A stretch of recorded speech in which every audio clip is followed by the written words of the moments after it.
தமிழ் சினிமாவின் மூத்த தயாரிப்பாளர் கே. ராஜன் அடையாறு ஆற்றில் குதித்து உயிரை மாய்த்தார். அவரது உடலுக்கு திரைத்துறையினர் அஞ்சலி செலுத்தினர். இயக்குநர்கள் விக்ரமன், பேரரசு, நடிகர்கள் பாக்யராஜ், நாசர் மற்றும் எம்எல்ஏ உதயநிதி, விசிக தலைவர் திருமாவளவன் உள்ளிட்ட அரசியல் தலைவர்களும் கே. ராஜனுக்கு அஞ்சலி செலுத்தினர். ஒரு 4 பேருக்கு உதவியா இருக்கணும், 4 பேருக்கு நல்லது செய்யணும் அப்படிங்கிற நல்ல மனப்பான்மையோடு இருந்தவர் ராஜன்.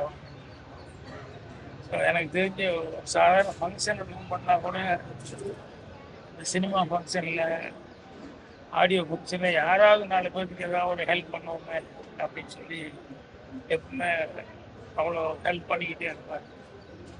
அதுதான் அவருக்கு ரொம்ப பிடிச்ச விஷயம். அதே மாதிரி அவருடைய நன்றியத்தை காரணமாக தான் யூனிவர்சிட்டி சங்கத்தில் திருப்பி அவருக்கு எல்லாருக்கும் பிடித்தமானவராக வச்சுருக்காங்க. நிறைய பேருக்கு அவ்வளோ ஹெல்ப்ஃபுல்லாக இருந்தவர், எல்லாருக்குமே தைரியம் சொல்லியிருந்தவர். ஸோ அவர் இப்படி அதைரியமானவருக்கு நினச்சி பார்த்தா நம்பவே முடியல.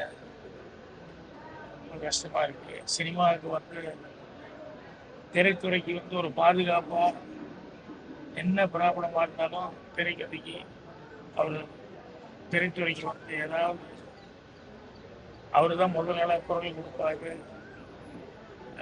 எதுக்குமே பயப்படாமல் தைரியமாக அவர் மனசில் என்ன படுதோ அது நியாயம் படுறத சொல்லியிருப்பாங்க.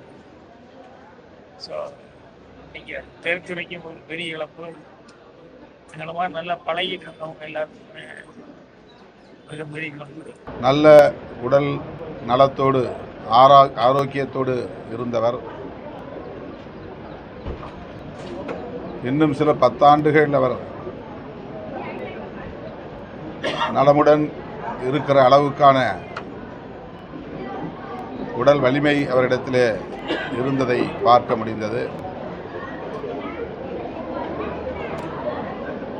திடுமென அவர் இந்த முடிவை எடுத்தது சகித்து கொள்ள இயலவில்லை. திரையுலகிற்கு மட்டுமின்றி தமிழ் சமூகத்தின் நலன்களுக்காகவும் சிந்தித்த ஒருவர். குறிப்பாக ஈழத் தமிழர்களின் மீது அதீத பற்று கொண்டவர். அதேபோல் தனிப்பட்ட முறையிலே என் மீது அவர் காட்டிய அன்பு அலாதியானது.